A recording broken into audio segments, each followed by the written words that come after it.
사도신경으로 신앙 고백 드리겠습니다. 나는 전능하신 아버지 하나님 천지의 창조주를 믿습니다. 나는 그의 유일하신 아들 우리 주 예수 그리스도를 믿습니다. 그는 성령으로 잉태되어 동정녀 마리아에게서 나시고 본디오 빌라도에게 고난을 받아 십자가에 못 박혀 죽으시고 장사된 지 사흘 만에 죽은 자 가운데서 다시 살아나셨으며 하늘에 오르시어 전능하신 아버지 하나님 우편에 앉아 계시다가 거기로부터 살아있는 자와 죽은 자를 심판하러 오십니다. 나는 성령을 믿으며 거룩한 공교회와 성도의 교제와 죄를 용서받는 것과 몸의 부활과 영생을 믿습니다. 아멘. 찬송가 442장 찬송 드리겠습니다. 저장 밑과 뒤에 있어 아직 맺혀 있는 그때에 귀에 오노니 소리 들리니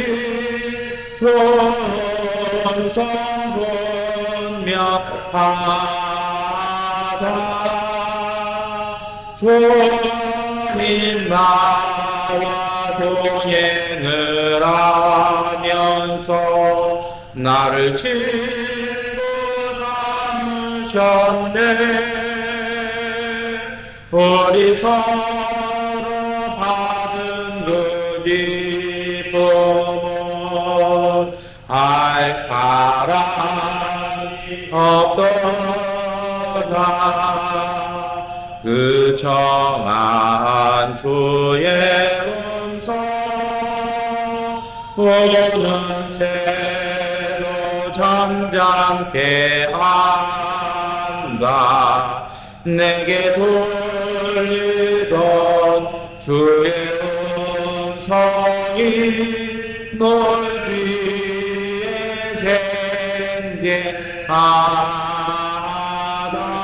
쟁쟁하다. 주님 나와 동행을 하면서 나를 친구 삼으셨네. 우리 서로 받은 그 기쁨은 알 사람이 없도다. 밤낮도록 동산하에 주와 함께 있으려 하나. 괴로운 세상에 할 일 많아서 날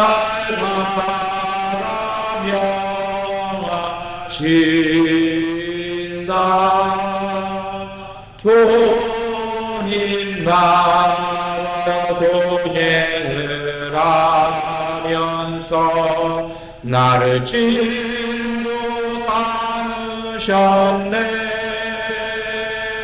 우리 서로 받은 그 기쁨은 알 사람이 없도다. 아멘. 요한복음 14장 27절부터 31절까지의 말씀 세번역번 성경으로 함께 읽겠습니다. 나는 평화를 너희에게 넘겨준다. 나는 내 평화를 너희에게 준다. 내가 너희에게 주는 평화는 세상이 주는 것과 같지 않다. 너희는 마음에 근심하지 말고 두려워하지도 말아라. 너희는 내가 갔다가 너희에게로 다시 온다고 한 내 말을 들었다. 너희가 나를 사랑한다면 내가 아버지께로 가는 것을 기뻐했을 것이다. 내 아버지는 나보다 크신 분이기 때문이다. 지금 나는 그 일이 일어나기 전에 미리 너희에게 말하였다. 이것은 그 일이 일어날 때 너희로 하여금 믿게 하려는 것이다. 나는 너희와 더 이상 말을 많이 하지 않겠다. 이 세상의 통치자가 가까이 오고 있기 때문이다. 그는 나를 어떻게 할 아무런 권한이 없다. 다만 내가 아버지를 사랑한다는 것과 아버지께서 내게 분부하신 그대로 내가 행한다는 것을 세상에 알리려는 것이다. 일어나거라. 여기에서 떠나자. 아멘. 요한복음 10장, 14장은 그 가룟 유다가 아닌 또 다른 유다가 물었던 그 예수님에 대한 그 질문, 거기에 대한 답변이 계속 이어지고 있습니다.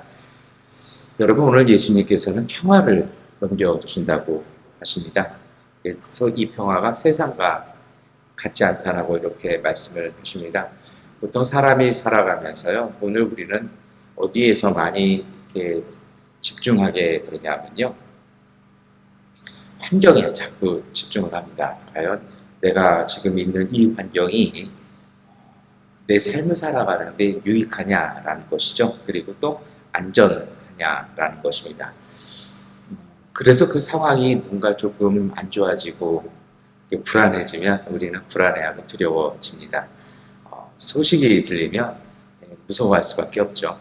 성경에서도 아무리 믿음의 사람이라도 그런 일들을 많이 봅니다. 아브라함이 그랬고요. 오죽하면 무서워가지고 자기 아내를 여동생이라고. 거짓말은 아니에요. 실제로 사촌 여동생은 맞거든요. 근데 자기 부인을 부인이라고 말 못했어요. 그것뿐만이 아니죠. 야곱도 고향에 돌아와서 어떡합니까?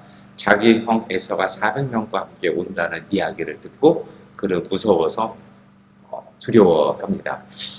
아마 그 시대의 400명이면 굉장한 숫자였을 것 같습니다. 그거 안 무서워할 사람이 없죠. 그래서 그는 더 깊이 야복강 나루에서 하나님께 매어 달리는 그러한 삶을 삽니다. 오늘 우리도 그런 것 같습니다. 환경이 뭔가 좀 안 좋아지고 두려움의 일들, 걱정스러운 일을 하면 자꾸 오늘 우리의 마음이나 생각들을 이렇게 누를 때가 많이 있습니다. 성경에는 그런 말씀이 없는데 사실은 이제 다른 종교에서 하는 이야기예요. 어떤 얘기가 있냐면 어디를 가든지 집 주인처럼 편안하게 살아라 라는 말이 있어요. 보통 이렇게 우리가 소위 얘기하는 종교에서 수도라고 그러잖아요. 그렇게 수도를 하는 종교들에게 있어서 하는 말이 이렇게 공통적으로 있습니다. 어디를 가든지 집주인처럼 살아라. 무슨 얘기일까요? 어디 가서 이렇게 꿀리지 말고 집주인처럼 잘 누리고 살아라. 이 말 뜻은 아니고요. 어떤 뜻이냐면 어디를 가든지 편안한 마음으로 내가 내 것인 것처럼 잘 관리하면서 살라는, 그래야 편안한 마음으로 수도할 수 있다라는, 공부할 수 있다라는 그런 어떤 하나의 수련의 과정의 자세를 이렇게 이야기합니다. 저는 그 말씀이 어느 정도는 맞는 것 같아요. 우리가 양곤에서 이렇게 생활하고 거주하다 보면 가끔 그런 분들이 있어요. 항상 사는데 교회를 오더라도 손님처럼 살다가 손님처럼 가는 분들이 있어요. 정말 지금 내가 여기서 사는데, 그리고 여기서 사는 생활이 임기가 정해진 거 아니잖아요. 뭐 회사 주재원들도 연장이 되기도 하고, 뭐 교민분들도 이민을 왔다라면서 뿌리를 내리려고 왔다라면 여기서 주인처럼 살아야 되거든요. 그리고 이게 정말 내가 쓸 곳이고 내가 만나는 사람들이 내 가족이고 내 정말 그 이웃 사촌인 것처럼 여겨서 그렇게 정말 마음을 다하고 이렇게 살아야 되는데 아닌 거죠. 나는 한국에 뭐가 있고 한국에서 어디서 살았고 나는 여기서 돈 벌면 여기서 성공하면 한국 가고, 그러다 보니 그 살아가는 흔적들이 온전한 것이 없어요. 뿌리 내리고 사는 게 아니라 그냥 유목민처럼 살다 보니까 그냥 뭐 여기에 온전한 것도 없고 관계도 그렇게 좋아 보이지도 않고, 신앙생활을 해도 그냥 뭐 거쳐가는 교회니까 그냥 교회가 터미널 같은, 그냥 내가 예배 드릴 수 있으면 예배 드리고, 그리고 혹시 교회에서 도움받거나 서비스 받을 것이 있으면 서비스 받고, 그거 없으면 뭐 또 다른 교회 가면 되고 뭐 다른 사람 만나도 되고. 근데 그런 분들일수록 저는 한국에 좋게 이렇게 가시는 건 못 본 것 같아요. 제가 말씀을 드리고 싶은 것은 이것입니다. 여러분, 사람이 살면서 상황도 중요하고 앞에 일의 어떤 환경들, 그리고 어떻게 될 거라는 우리의 예상들, 이것도 중요합니다. 그런데 정말 중요한 것은 삶의 마음가짐과 자세입니다. 다른 종교에서 어디를 가든 집주인처럼 살라는 얘기예요. 내 것인 것처럼 잘 이렇게 관리하고 뭐 이러는 거예요. 이 말씀 준비하면서 좀 뜬금없는 얘기입니다만 그런 생각이 들었어요. 예전에 제가 부목사 할 때 저한테 정말 고역스러운 것 중에 하나는 금요일날 금요철회가 끝나면 거의 11시 반 이렇게 끝나요. 그러면 그때 저희 집이 경기도 시흥시여서 교회에서 그 시간에 운전하고 가도 거의 1시간에서 1시간 반이 걸립니다. 근데 문제는 뭐냐면 저는 교구 사역자도 아닌데 총국에서 담임목사 지시라고 해서 나오는 게 뭐냐면 가는 길에 그 어디냐면 그 공항동 쪽 있잖아요. 공항 쪽에 있는 권사님들을 한 10분 정도를 집에 다 데려다 주고 그렇게 가라는 겁니다. 근데 문제는 저희 집이 경기도 시흥인데 그쪽으로 안 가요. 저희 집은 그냥 그 안양 쪽으로 넘어가서 고속도로를 타서 가도 1시간에서 1시간 반이 그 시간에도 걸립니다. 근데 그렇게 해서 공항 쪽으로, 김포공항 쪽으로 가가지고 뭐 신도림 거쳐서 막 이렇게 가가지고 10몇 번을 내려다 주고 가면 저는 집에 새벽 4시 들어갑니다. 그러면 저는 또 8시까지는 출근해가지고 그 아침에 있는 회의 준비해야 되거든요. 이게 말이 안 되는 거죠. 그리고 제가 교구 사역자들도 아닌데 지금 교구 담당자들은 그냥 끝나면 저한테 목사님 잘 부탁합니다 이러면서 그냥 가버려요. 참 얄미운 거죠. 그래서 언젠가 한 번은 제가 컴플레인을 했어요. 그래서 정확하게 그 시간을 카메라로 이렇게 핸드폰으로 탁탁 찍어가지고 공식 절차 밟아가지고 이렇게 얘기했어요. 이렇게 돼서 하면은 토요일부터 사역에 지장이 있고 주일까지 재사역을 못한다. 그리고 나는 운전을 밤새 해야 된다. 더 웃긴 건 기름값도 안 줘요. 그렇게 했더니 이제 다른 분들은 어머 몰랐어요 뭐 이렇게 얘기하시는데 제가 그 생활을 한 2년을 했어요. 그랬더니 더 이상은 못하겠습니다라고 얘기하고 딱 했더니 담임 목사님 부르더라고요. 그러면서 이제 솔직히 그렇게 되는 거 본인은 잘 몰랐다. 그런데 그렇게 새벽 4시까지 가는 걸 2년 했으니 참 잘했다. 그래서 저는 그만해도 된다 이럴 줄 알았어요. 그런데 이분이 좀 역정을 내시면서 하는 얘기가 근데 한 목사님, 그 권사들이 목사님의 성도라고 생각하면 집에 데려다 줄 겁니까? 안 데려다 줄 겁니까? 말문이 막히더라고요. 그래서 목사님 그럼 제가 어떻게 했으면 좋겠습니까? 했더니 2년을 했으면 그것도 하나님의 뜻인데 앞으로 한 2년은 더 하시면 좋겠다 해서 그냥 못 박았던 것 같아요. 다행히 저희 집이 빨리 이사를 오는 바람에 한 6개월 정도 더 하고 끝났습니다. 그런데요, 그때 제가 느낀 것이 있어요. 그 권사님들도 다 알아요. 제가 새벽 4시에 들어가게 된다는 거예요. 그런데 정말 감사한 게 뭐냐면 제가 그 교회 떠나온 지가 16년, 17년 되어 오는데 그 권사님들 그 버스 같이 탔던 그 차 같이 제가 댁마다 집집마다 모셔다 드렸던 그 권사님들이요.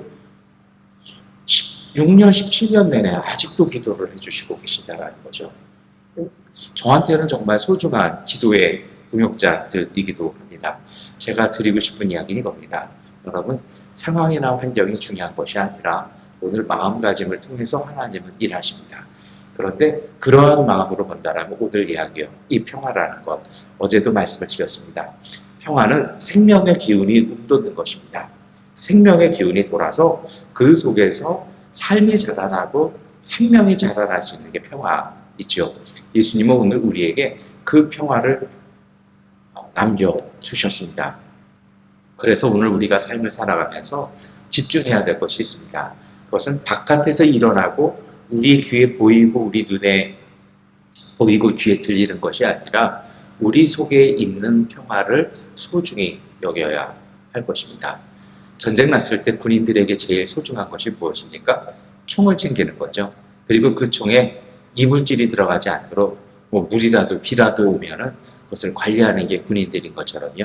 예전에 종갓집 맏며느리가 집을 이사가게 되면 제일 소중하게 여기는 것이 뭔지 아십니까?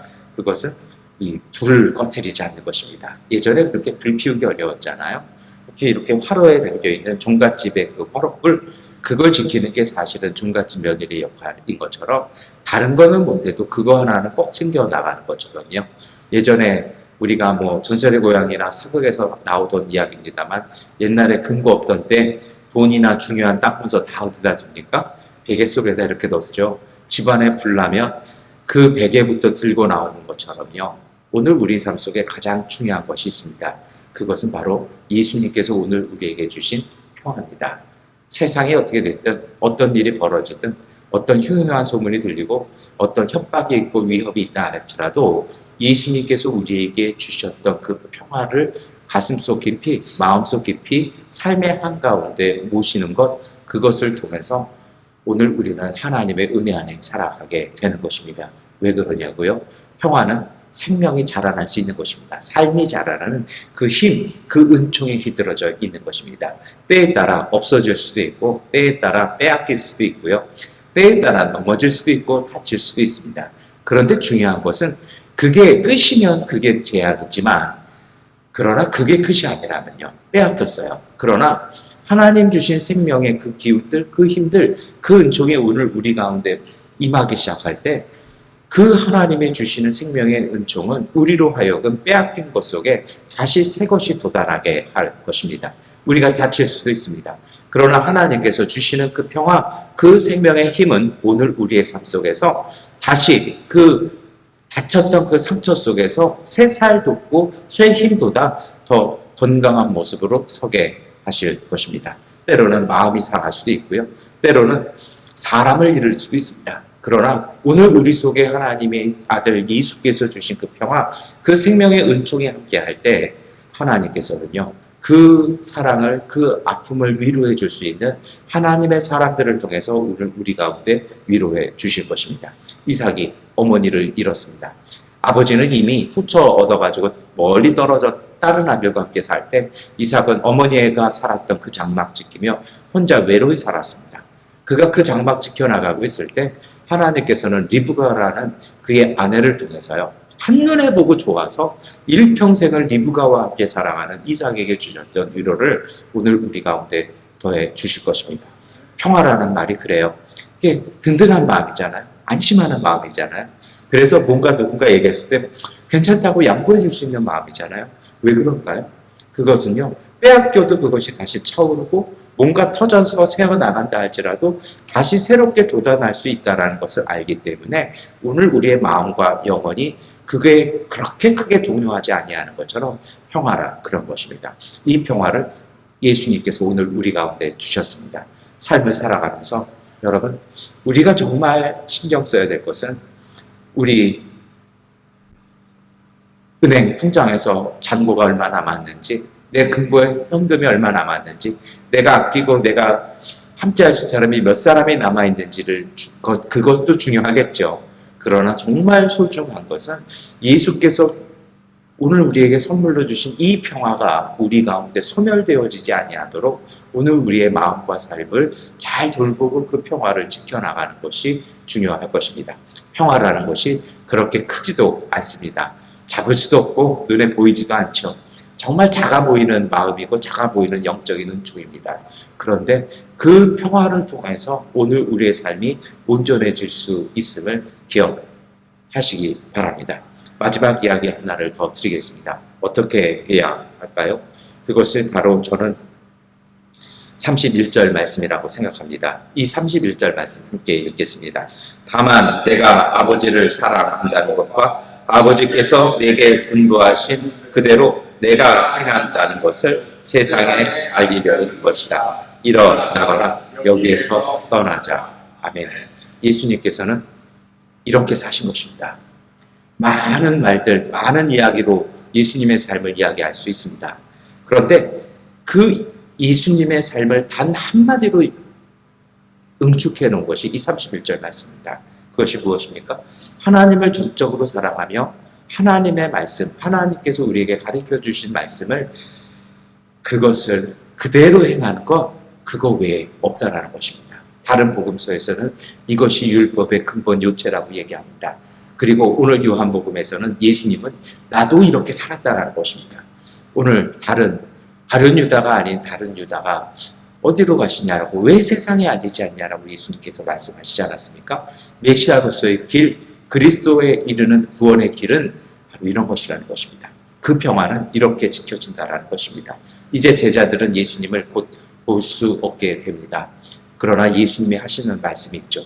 예수님께서 가르쳐 주신 말씀을 지켜 행하면 곧 나를 만나게 될 것이라는 것입니다. 내가 너희를 위하여 준비한 그 집으로 너희가 가게 될 것이라고 말합니다. 그래서 평화는 다른 것 아닙니다. 하나님을 사랑하고 하나님께서 우리에게 주신 말씀 그대로를 행하는 것입니다. 그렇게 행할 때 세상적으로는 늦을 수 있고 손해보는 것 같으나 뭔가 가슴속 깊이 치밀어 오른 기쁨들, 그 속에서 주시는 영적인 평안함들을 누리시게 될 것입니다. 그리고 그 기쁨과 그 평화가 오늘 우리의 삶 속에 하나님의 은혜의 강물로 이끌어 주셔서 어떤 것 어느 곳에 서든 하나님께서 넉넉한 기쁨, 축복을 통해서 평안하게 지켜주실 것입니다. 그 은혜로 오늘 하루 승리하시기를 축원합니다. 기도하겠습니다. 전능하신 아버지 하나님, 오늘 우리와 함께하여 주시니 감사합니다. 주님, 우리의 삶이 참 분주합니다. 전기도 작겨 나가고 기름값도 오르고 기름 파는 것도 참 기름 사는 것도 여러 가지 어려움도 있습니다. 사람들도 힘들고 여러 가지 참 마음 바쁜 삶을 삽니다. 그러나 이 상황 속에서도 하나님께서 오늘 우리 주님을 통해서 우리에게 주신 그 평화 놓치지 말게 하여 주옵소서. 그 평화를 소멸하지 않기 위하여 마음 다해 집중하게 하여 주시고 주님 주시는 이 평화를 얻기 위하여 주님을 사랑하며 주님의 말씀을 지켜 행하는 그 소박한 믿음으로 오늘 우리의 삶 가운데 하나님 주시는 그 은총 누리며 살 수 있는 믿음의 가족들 되게 하여 주옵소서. 마음 흔들리고 하나님 마음 외로워지고 마음이 요동칠 때마다 하나님 앞에 드려지는 기도와 찬양과 그리고 하나님 그 말씀을 읽어 나감을 통해서 위로 얻게 하시고 힘 얻어 하나님의 놀라운 축복을 얻어가는 그러한 야곱과 같이 이스라엘의 삶을 살아가는 믿음의 가정들, 그 일터들 되게 하여 주옵소서. 예수 그리스도의 이름으로 기도드립니다. 아멘. 하나님께 기도하는 시간 갖겠습니다.